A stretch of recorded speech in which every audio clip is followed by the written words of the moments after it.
Hello there, in today's quick video I will show you how to make custom view for marker in MapKit using in iOS 17. So you want to show a map, you want to show some custom view for markers on your map, then this is the video for you. Before we begin, make sure to import MapKit and core location, and you need to also add privacy when location in use description. That's the permission to add in info per list. After you added that, we can begin with this tutorial. So the first thing we need to do is add map, and I already prepared a couple of things. I prepared Tower Bridge extension on location coordinates, so this is some exact location of this bridge with its coordinates, and I already added static var my region, so this is extension on MK coordinate region.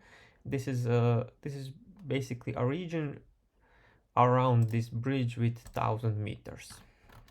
And I added state variable for camera position, which is initialized by dot region and dot my region, this here. We need to add that to position, so parameter is position on map, and we need to add binding of camera position. So now we will be around this bridge. The next step you need to add is call onAppear, and in onAppear we need to ask for permission. So we need to first initialize a location manager, cl location manager, and onAppear we need to ask for request for when in use authorization. That's the first step. You can see that right now because I already accepted that permission, but here you will see a pop-up and you can decline, you can press when in use, and I choose when in use. The next step you need to do is add annotation here with title, coordinate, and content. For title we can just put tower. Coordinate, here you can initialize your own coordinates, your location that you want to mark. Here I will use already prepared variable, which is Tower Bridge. And for content I will add z stack with some image with system name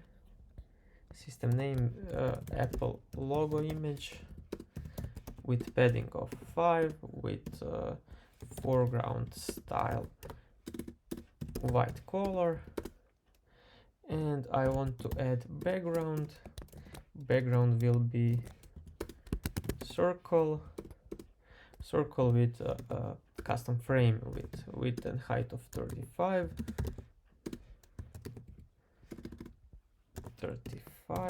and foreground color of this circle will be secondary. So as you can see now, this is our marker. You can also add on this annotation titles if you want to hide title. There is no title anymore. However, I won't do that in this tutorial. And basically that's it for this part. If you want to allow your user to make this marker clickable, so when user click this, you want to show some pop-up sheet or do some part of code, in that case that's also really simple to do. You just need to add state var selected integer null, so this is now nil because nothing is selected.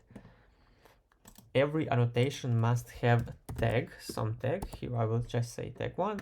If you have for each, you can on each annotation you can add a tag with some ID that can be integer, can be string, basically some specific identifier for that, for each marker, for each annotation. So this is now tag 1, and here you can add on change off. On change off we want to track change of selected variable, this is, I will just click enter here, and for this part I will just print old value is what is our old value, and new value is new value. Here these values of selected changes, and here you can do anything that you want in your application. I think that's it. We can now run this on emulator, because I think that this clickable part doesn't work on emulator, doesn't work on preview, it works in emulator. So this is iPhone 15 Pro. I will click on tower or somewhere. Sometimes this doesn't work perfectly. Okay, I have a mistake here. This is really important. We need to add selection on map. So selection, and here binding of selected. So this is binding because when we click on this marker, we want to change the value of selected variable to tag of that marker. That's really important part. So I will run this one more time.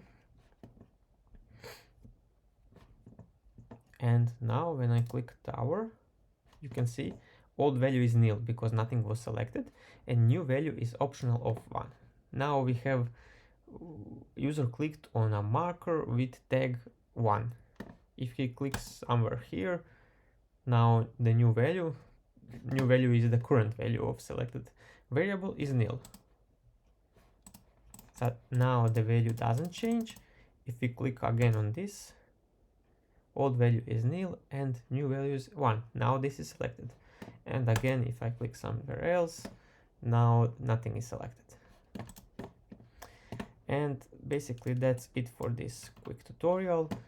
If you like this video, please subscribe to my channel. You can find a lot more content about SwiftUI topic, and see you in the next video.